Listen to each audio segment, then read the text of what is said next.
설교 제목은 인생의 기근과 궁핍을 만나거든 이라는 말씀의 제목입니다.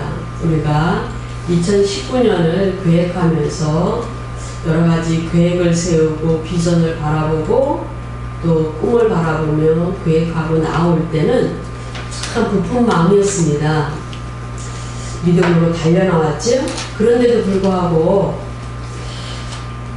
우리가 때로는 1년을 돌아보건대 참 아픔도 있었고 화가 나는 일도 있었고 또 슬플 때도 있었고 뭔가 부족하고 좀 모자라서 참 안타까운 그런 상황도 있었습니다. 또 관계가 좋지 않음으로 말미암아 여러 가지 안 좋은 그런 상황에 놓이는 경우도 있었을 것으로 여겨집니다.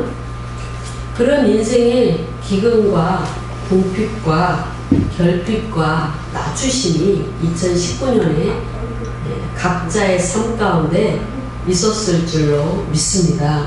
그러나 이러한 인생의 기근과 궁핍이 2020년에는 없어야 될 줄로 믿습니다. 2020년도에는 정말 성공과 그리고 부요함과 그리고 주님 앞에 사명으로 바로 서는 일과 또 주님이 세우시는 그 자리에서 순종하고 낙종하고 복종하는 일이 있어야 될 줄로 믿습니다. 그래서 우리는 어떻게 살았는가? 이 오늘 본문에 누가복음 15장 11절에서 32절 사이에 나타나는 이 둘째 아들 또는 큰 아들과 같은 삶은 살지 않았는가? 이런 회개하는 마음을 한번 갖고 회개하는 시간을 갖도록 하겠습니다. 오늘 본문에 보면 둘째 아들이 있습니다. 둘째 아들은 어떤 일을 했다라고는 보여지지 않아요. 나타나 있지 않습니다. 그런데 아버지가 어느 정도 물질이 있었던 것 같습니다. 그래서 형제가 둘이 있었는데 형이 있고 그리고 둘째 아들입니다. 우리는 둘째 아들이 먼저 언급이 되기 때문에 둘째 아들에게만 초점이 있는 것 같지만 사실은 25절 이후 본문에는 맏아들, 첫째 아들에게 초점이 맞춰져 있습니다. 우리는 저마다 각 가정에서 둘째 아들이거나 아니면 첫째 아들인 경우가 됩니다. 또 하나님께 우리의 처신과 우리의 마음의 중심과 우리가 품고 있는 그 믿음의 칼라가 어떤 사람은 첫째 아들에 해당이 될 때가 있고 어떤 사람은 둘째 아들에 해당이 될 때가 있습니다. 오늘 말씀을 통해서 비춰보고 회개하는 시간이 되시기를 원합니다. 그래서 이 둘째 아들은 그 아버지에게 내가 받을 상속의 그 분깃을 재산을 나눠주소서라고 요청을 했습니다. 그런데 아버지는 그것을 거부하거나 또 안 된다고 이렇게 언성을 높이거나 이런 모습을 나타내지 않고 바로 그 분깃을 나눠주었다라고 합니다. 큰 아들에게 나눠주고 그리고 둘째 아들에게 각각 그 살림을 재산을 떼어서 나눠줬다라고 합니다. 부모는 그렇지요. 늘 자녀들에게 풍성하게 나눠주기를 원하고 자녀들이 원하는 것을 주어서 그들이 마음의 원망함이나 섭섭함이나 그리고 불편함이 없도록 하려는 것이 부모의 마음입니다. 그러나 주지 않는 것은 부족하고 관리를 하지 못하는 상황 또는 뭔가 시기가 맞지 않을 때 부모는 주지 않는 것으로 그렇게 우리는 알고 있습니다. 우리 하나님도 마찬가지죠. 2019년도에 우리가 어떤 이 본문에 나타나는 둘째 아들 또는 첫째 아들의 그러한 심령 상태나 믿음의 상태에 있었다면 우리가 왜 하나님은 우리에게 그런 영적인 계절, 영적인 시기를 겪게 했는가라는 것을 우리가 알아야 됩니다. 둘째 아들은 나눠준 그 재산을 가지고 며칠이 못 돼요. 그 재물을 가지고 아주 먼 나라로 떠나버렸습니다. 아버지를 떠난 것이죠. 아버지께로부터 상속받은 그 재물은 더욱더 잘 보존하고 잘 이렇게 가꾸고 또 더 불리고 알뜰하게 좋은 곳에 쓰고 이렇게 해야 되는 거죠. 그런데 먼 곳으로 가버렸습니다. 아버지를 떠났습니다. 그래서 허랑방탕하게 그 재산을 다 날려버렸습니다. 우리가 2019년도에 정말 내 생각에 집중이 되고 또 나의 판단에 집중이 되고 인본적인 그 생각을 했을 때 본의 아니게 아버지의 생각과 다른 방향으로 그 방향을 잡을 때가 있습니다. 우리의 계획도 마찬가지죠. 그래서 그 계획은 그 계획으로 인하여 맺기를 원하는 열매는 하나님과 아무런 상관이 없고 또는 열매를 맺지 못하는 그런 상황을 만나게 됩니다. 영적으로 기근이지요. 큰 결과물을 얻어야 되는데 영적으로 기근이고 공포입니다. 이 아들도 몇 날이 못 돼요. 호랑방탕하여 그 재산을 다 허비하였습니다. 그 재산이 얼마나 많은지 그것은 구체적으로 나와 있지는 않지만 충분히 자기 목을 줬다라는 겁니다. 우리도 영적으로 하나님께서 우리가 예수를 믿을 때 그 즉시 하늘에 속하고 하늘에 우리를 향한 하나님 계획 가운데 우리를 쓰시기 위하여 예비하신 은사나 또 능력이나 또 여러 가지 비전들을 이미도 우리에게 주셨다라고 말씀하셨습니다. 그 주신 것을 믿음으로 붙잡고 또 믿음으로 선포하고 봉사하고 헌신하여 그 열매를 맺어야 되는데 그렇게 하지 못했다라는 것이죠. 그렇게 되면 기근과 궁핍을 만나게 됩니다.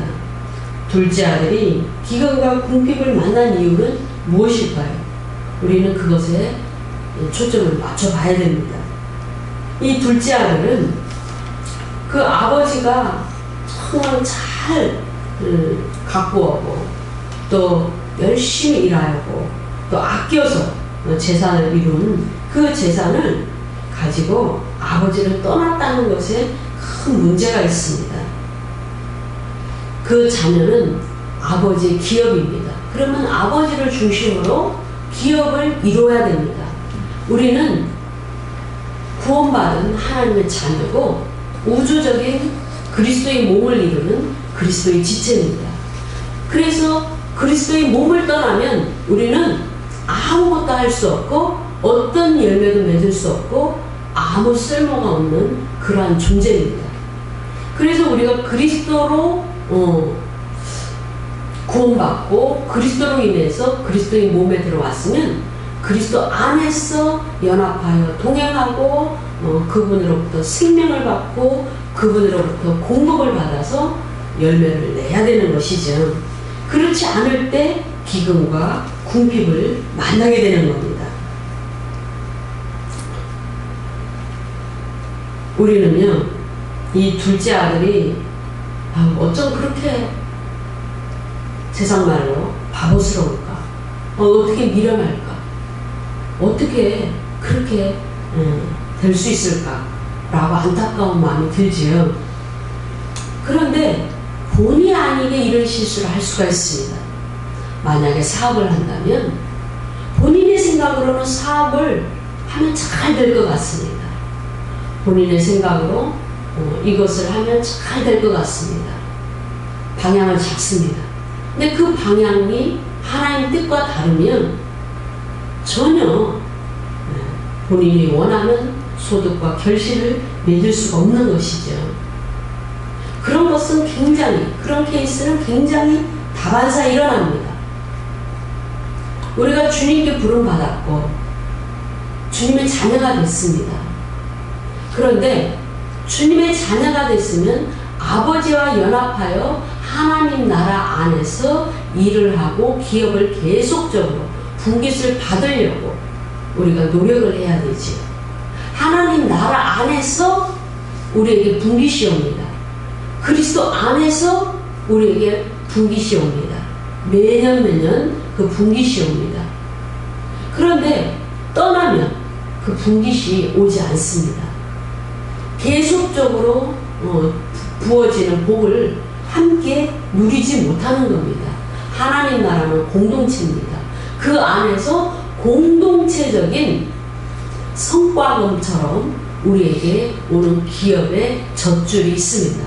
근데 그것을 나누지 못하는 것이죠.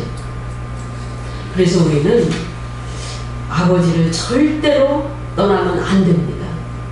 그러면 기근과 궁핍이 옵니다. 예수 안 믿을 때 우리가 얼마나 슬픈 인생을 살았습니까? 마음이 언제나 공허하고 뭔가 부족하고 그렇죠? 뭔가 허전하고 네, 그렇습니다. 어두움에게 사로잡히고 그래서 우리는 영적인 기근과 궁핍을 먼저 만나면 안 됩니다. 영적인 궁핍과 하나님과의 관계가 소원해지고 기도가 부족하고 말씀이 부족하고 그 말씀이 생명으로 들어오지 않는 날마다 양식을 먹지 못하는 그런 날이 길어지면 기근과 궁핍과 문제와 사단의 공격이 들어온다는 것을 아셔야 됩니다. 그래서 절대로 아버지를 떠나면 안 됩니다. 그리고 우리에게 주신 기업, 그 기업을 잘 가꾸고 보존해야 됩니다. 우리에게 주신 은사를 충성으로 주님을 위하여 사용해야 됩니다. 성경 안에는 13번의 기근이 나타납니다.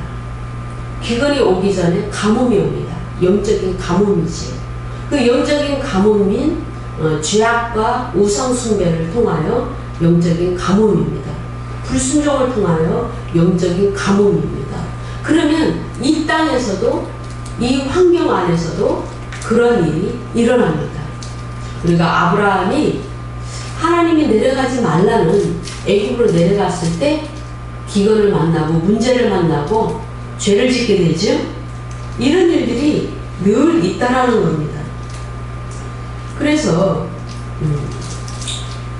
아버지를 떠나면 안 되고 주신 그 기업에 대해서 소중히 여기는 마음이 있어야 됩니다. 그리고 창세기 21장 9절에도 보면은 아브라함의 아들, 그 육신의 아들 이스마엘이 있습니다. 애굽 여인 하갈의 아들이죠. 아브라함이 하나님의 응답을 기다리지 못하고 육신적인 생각으로 그 하갈을 통하여 낳은 아들이 이스마엘입니다. 그 이스마엘이 영적인 약속의 자녀 사라의 몸을 통해서 낳은 이삭을 놀리는 일이 있습니다. 교만입니다. 영적인 질서를 무너뜨리는 겁니다. 약속의 자녀를 육신의 자녀가 항상 핍박을 하는 이 영적인 원리는 창세기에서부터 요한계시록까지 흘러 넘칩니다. 그래서 우리는 세상으로부터 늘 조롱을 받습니다. 잘못되었을 때, 교만할 때. 예, 그래서 우리가 교만하면 기근과 궁핍을 만나게 됩니다. 창세기 21장 21절 창세기 21장 9절과 10절에 보면은 이 이스마엘이 뭐 어린아이니까 아무것도 모를 수 있지요. 충분히 모를 수 있어요. 뭘 몰라서 이삭을 희롱했습니다. 조롱했습니다. 그랬더니 드디어 내어 쫓기는 일이 발생합니다. 그러니까 이 영적인 질서를 무너뜨리고 교만을 행하고 남을 업신여기고 또 그 가족 안에서 지켜야 될 이런 일들을 하지 못하면 하나님께서 낮추십니다. 영적인 기근을 만납니다. 제가 평신도 때부터 많은 훈련을 받고 봉사를 해왔지요. 그리고 목회를 하고 있는데요. 그런데 항상 분을 내거나 화를 내거나 또 안 좋은 그런 일이 있으면 항상 예배가 이루어지지 않습니다. 그래서 구역 식구들이 나오지 않고 문제가 생기고 또 교회 안에서도 누군가가 예배를 나오지 않는 일들이 발생하는 것을 제가 수없이 겪었습니다. 그래서 하나님이 낮추시고 경험하게 하심으로 말미암아 자기 스스로가 온유해지도록 그리고 하나님의 영적인 비밀을 깨닫도록 합니다. 하나님은 말없이 운행하십니다. 때로는 음성을 들려주시기도 하지만 계속적으로 깨닫는 은혜를 허락하십니다. 그래서 그것을 통하여 하나님 나라 안의 질서, 영적인 축복, 영적인 젖줄, 하나님이 손으로 능력으로 운행하시는 그 비밀과 그 신비의 원리를 깨닫도록 합니다. 분열과 반목과 시기와 완악함, 강팍함 이런 영적인 기운이 있는 곳에 성령의 역사가 있을 수가 없습니다. 그래서 제가 수없이 그것을 이제 경험을 했습니다. 그래서 결국은 이제 점점점 변화가 되는 것이죠. 그래서 우리가 이런 영적인 기운과 궁핍을 만나지 않도록 늘 겸손하고 점점점 온유해지고 온전히 자기를 버리고 성령 충만으로 겸손해지는 그러한 저와 여러분이 되어야 될 줄로 믿습니다. 그리고 이제는 이제 환경만 변화될 뿐만 아니고 이 둘째 아들은 사단에게 완전히 조롱거리가 되었다라는 겁니다. 환경이 변했죠. 부모로부터 재산을 많이 상속을 이렇게 유업을 받았는데, 근데 그것을 가지고 떠날 때는 마음에 부푼 마음이 있었지요. 이것을 가지고 내가 풍족하게 살게 될 거야. 내 나름대로 계획이 있으니 잘 될 거야. 이렇게 하면서 아버지를 떠났습니다. 아버지를 떠나면 아버지로부터 오는 영적인 젖줄이 끊어지고 영적인 기업의 젖줄이 끊어지기 때문에 많은 방해가 있습니다. 그래서 결국은 환경이 변화됐습니다. 어떻게 변화됐습니까? 궁핍이 찾아왔습니다. 14절에 보시면 그 나라에 흉년이 되었습니다. 하필이면 그가 갔을 때 그곳에 흉년이 되었습니다. 하나님은 한 영혼 때문에 풍랑을 일게도 하시고 요나에게 고래 뱃속에 들어가기도 하시고 또 흉년을 만나게 하시고 홍수를 만나게 하시고 또 전쟁을 겪게 하시고 맹수의 공격에 노출도 시키시는 분이 하나님이십니다. 그것이 심판의 도구이기 때문입니다. 성경 안에는 전부 그것이 심판의 도구입니다. 사람을 통하여 마음고생을 시키고 인간 막대기로 계속적으로 채찍질을 하도록 그렇게 환경을 변화시키는 것이, 그런 환경을 맞닥뜨리는 것이 하나님의 심판입니다. 그래서 흉년이 들었습니다. 환경이 바뀌었죠. 근데 그 환경을 누가 조장하냐면은 하나님이 허락하시는 건데 직접적으로 가지고 오는 것은 사단의 해방 때문입니다. 아버지와 관계가 깨어지고 그 영적인 상태가 변화가 되면은 사단이 들어올 수 있는 합법적인 통로를 열어주게 됩니다. 온유한 마음이 없어지고 의로운 마음이 없어지고 용서와 자비가 없어지고 또 재물에 대해서 잘 쓰려는 이러한 감사와 보존하려고 하는 이런 마음이, 소중히 여기는 마음이 없으면 완전히 교만이죠. 자기 힘으로 모은 재산이 아니기 때문에 청지기 사명을 감당하려는 이런 정신이 없었던 것이죠. 교만한 것입니다. 허비한 거고 겸손하지 못했습니다. 그랬을 때 사단의 밥이 됩니다. 사단에게 그 모든 재산을 다 사단의 해방으로 빼앗기고 허비하게 되고 이제 흉년을 만나고 이제 궁핍하게 됩니다. 궁핍의 정도가 밥을 못 먹게 될 정도입니다. 잘 곳이 없습니다. 일할 곳은 더더욱 없지요. 사단에 완전히 짓밟히는, 사단에게 사로잡힌 그런 상황이 되었습니다. 그래서 이제는 사단이 가장 좋아하는 돼지를 치게 합니다. 사단이 자기를 섬길 때 항상 돼지 머리를 요구하죠. 그래서 이스라엘 백성들에게는 거룩한 동물이 있고 거룩하지 못한 동물이 있습니다. 근데 돼지는 거룩하지 못한 동물이에요. 근데 돼지고기를 먹거나 그러면 안 됩니다. 유대인들은. 지금은 이제 이방인들이 교회에 들어오는 교회 시대이기 때문에 다 은혜로 먹으면 되는 시대에 와 있지만, 이 당시 이제 이 누가복음 15장의 배경은 유대인의 배경이죠. 그래서 그들은 정말 돼지가 부정한 동물입니다. 그런데 그 돼지를 치게 하는 겁니다. 그러니까 부정한 것들과 함께 생활하게 되는 것이죠. 정결하고 거룩하고 깨끗해야 될 하나님 백성이 그냥 부정한 소굴에서 삶을 살게 되는 그러한 기가 막힌 웅덩이에 빠지게 된 것입니다. 이거는 사단의 계략입니다. 이제는 먹을 것이 없었어. 이제는 돼지가 먹는 쥐염 열매를 먹고 그것으로 배를 채우고 불리는 그런 상황으로 아주 낮추어졌습니다. 하나님은 교만한 자를 낮추십니다. 2019년도에 낮아진 경험이 있으시다면 왜 그때 내가 낮아졌는가? 왜 그 일의 결국이 소득이 없었는가?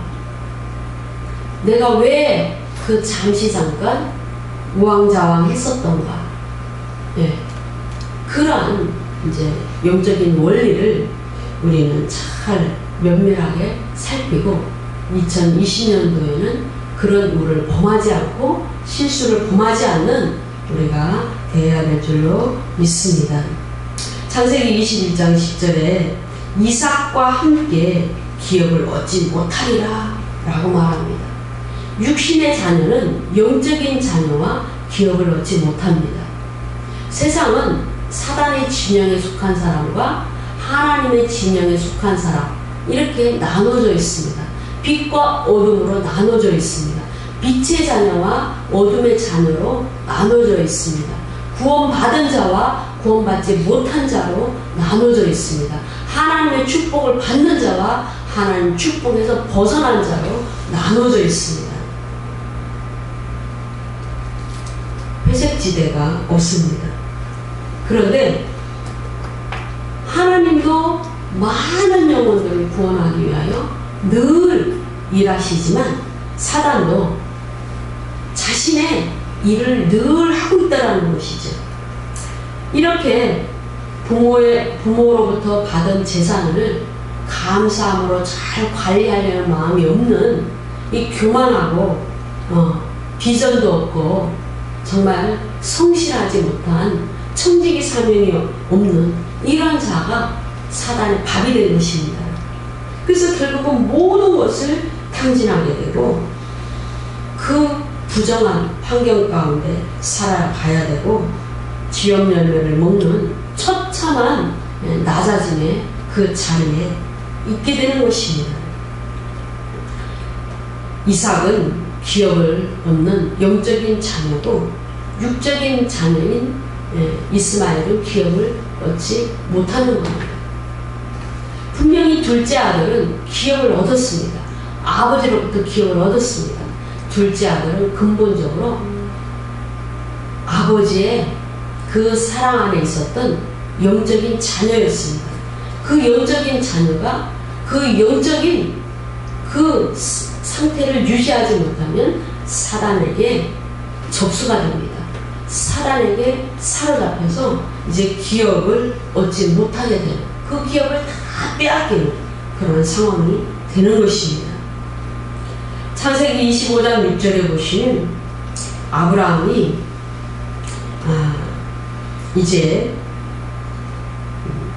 자기 아들 이삭을 또 사랑하고 하나님께서 그 이삭을 통하여 정말 많은 자녀들을 주신다고 약속하셨고 많은 이제 여러 가지 약속을 하셨습니다. 그래서 그 방해가 되는 이스마엘을 떠나보냅니다. 자기 아들 이삭을 떠나 동쪽, 동방의 땅으로 가도록 그렇게 하셨습니다. 성경 안에서 육적인 사람들, 죄악의 사람들은 동쪽으로 항상 보냅니다. 아담과 하와가 죄를 범했을 때도 에덴의 동쪽으로, 하나님은 동쪽 땅으로 그렇게 보냈지요. 그래서 이스마엘도 동쪽으로 보냈습니다. 그래서 우리가 어느 그 노아의 후손들이 그리고 아브라함의 후손들이 이렇게 동쪽으로 분포하고 그 자녀들이 많은 민족을 이루고 살아가는 그 분포도를 보면은 그들이 왜 동쪽으로 분포가 됐는가라는 것을 영적으로 구분하셔야 됩니다. 그래서 서쪽에 있고 이스라엘 땅과 이쪽에 있는 사람들과는 영적인 그 수준이 다르다라는 것을 우리는 이해하셔야 됩니다. 그래서 서쪽은 복음의 방향입니다. 서쪽은 유럽을 통하여 미국을 통하여 복음이 한 바퀴 돌고 있지, 곧 이스라엘 땅으로 완전하게 들어갑니다. 이스라엘 땅에 이미 메시아닉 주가 많이 생겨났습니다. 이제는 이스라엘이 완전히 회복되는 때가 곧 오게 됩니다. 그래서 이렇게 사단에게 빼앗기고 사단의 하수인 역할을 하는 그러한 사람들은 육적인 사람들입니다. 육적인 사람들은 늘 공격의 통로가 열려져 있습니다. 육적이기 때문에 욕심이 많고 또 교만하고 또 하나님의 음성을 듣지 못하고 말씀대로 살지 못하고 불순종하기 때문에 늘 문이 열려 있습니다. 사단의 밥이지요. 그래서 결국은 기업에서부터 끊어지고 동쪽으로 분류돼요. 동쪽 땅으로 내어 쫓기고 하나님의 약속의 자녀에서 이제 결국은 제외되는 이러한 길을 걷게 되는 겁니다. 누가복음 15장 22절에 보시면 이제 아들이 회개를 하고 아버지께로 돌아와서 이 아버지가 아들에게 하는 행동을 우리는 볼 수가 있습니다. 아버지는 종들에게 말을 하여서 제일 좋은 옷을 입히고 손에 가락지를 끼우고 발에 신을 신깁니다. 의복을 갈아입힙니다. 우리는, 저와 여러분은 예수 그리스도로 옷 입은 자입니다. 예수 그리스도로 옷 입은 자, 구원의 옷을 입은 자입니다. 사단에게 속하고 돼지 우리에서 함께 생활한 이 옷은 그 아버지께 속한 옷이 아니지요. 아버지가 누리는 그 옷이 아닙니다. 아버지는 옷부터 갈아입힙니다. 신분이 바뀌는 겁니다. 신분은 관계를 통하여 주어지는 겁니다. 누구의 자녀, 이것은 관계를 통하여 주어지는 것이죠. 관계가 회복되면 옷이 바뀝니다.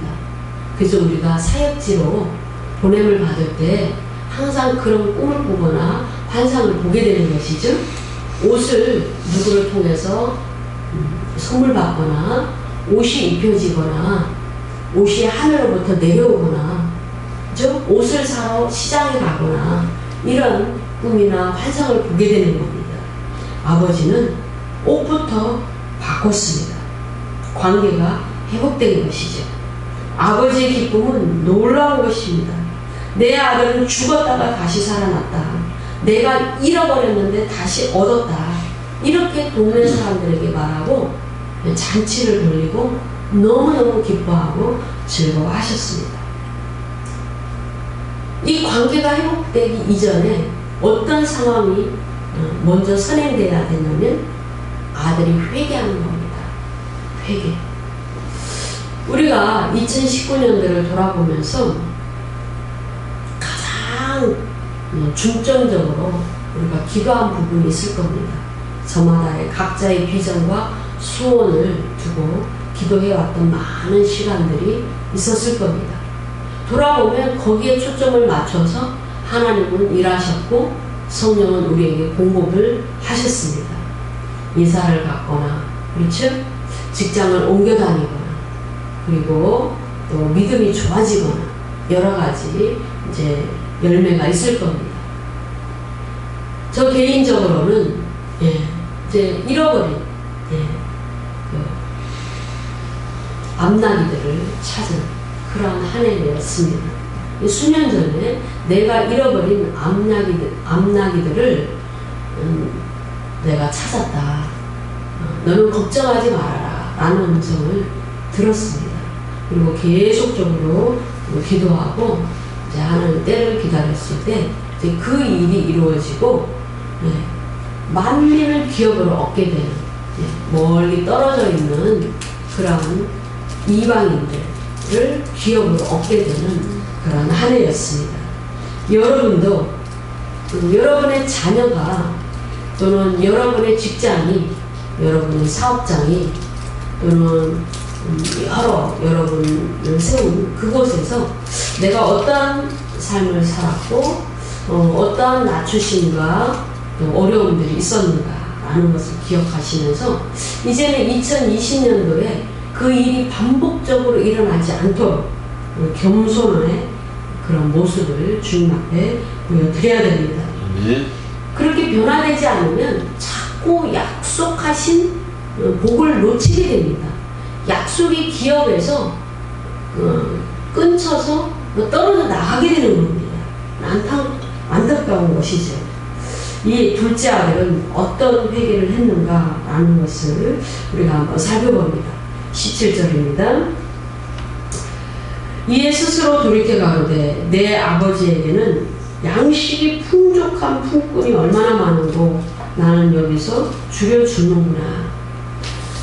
이 둘째 아들은 지금 돼지를 치는 품꾼이 된 겁니다. 그리고 돼지가 먹는 지역 열매를 먹고 이렇게 살아가는 그런 너무나 비참한 상황이 있는데 아버지를 생각하니까 아버지 집에는 양식이 풍족한 품꾼이 얼마나 많은고 라고 했어요. 이 말씀을 통해서 보면 아버지는 굉장히 넉넉한 부자였다. 많은 품꾼을 쓸 수 있는 땅도 있고 재산이 있던 그러한 사람이었다라는 것을 알 수가 있습니다. 회개죠. 생각하게 됩니다. 회개해야 됩니다. 우리는 돌이키려면, 회복되려면 주님이 약속하셨던 것을 받기 위해서 그리고 내 사명 감당하기 위해서는 무엇보다도 아버지께로 돌아가야 됩니다. 회개해야 됩니다. 집을 생각합니다. 아버지를 생각합니다. 드디어 18절에 보시면 내가 일어나 아버지께 가서 이르기를 아버지여 내가 하늘과 아버지께 죄를 얻었사오니 그랬어요.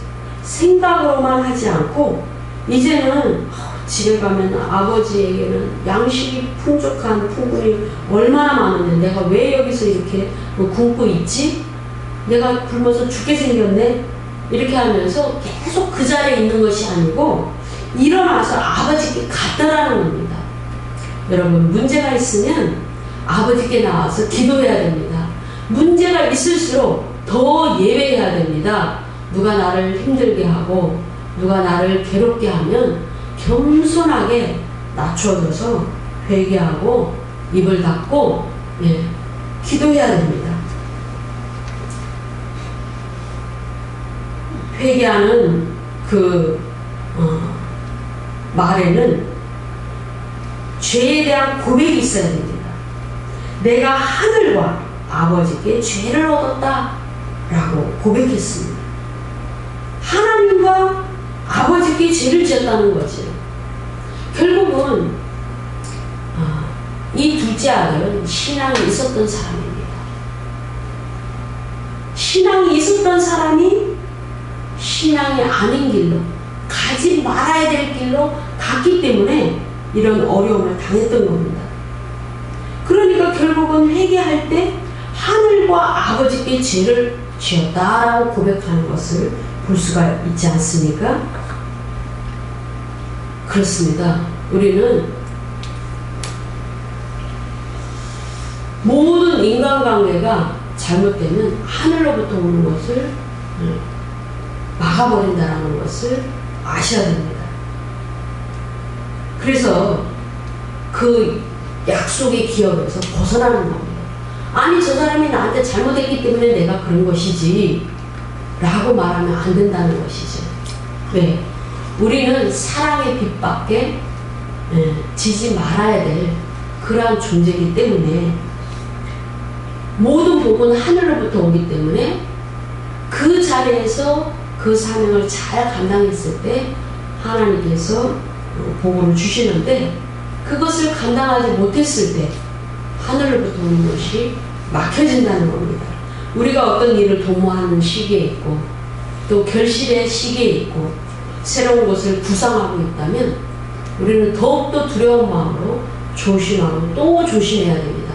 내 마음에 소원이 있는 자, 그 소원을 이루시는 자는 주님이시기 때문에 우리는 주님 앞에 겸손해야 됩니다. 납작하게 엎드려야 됩니다. 회개해야 됩니다. 그래야만 그 약속이 하나님께서 환경의 문을 열어주심으로 말미암아 누구를 통하여든 그 약속을 이루시는 겁니다. 그래서 우리는 교만하면 안 됩니다. 때로는 화가 날 때도 있고 때로는 이해가 안 될 때도 있고 그렇지만 금방 돌이켜야 됩니다. 우리는 날마다 돌이키고 회개해야 됩니다.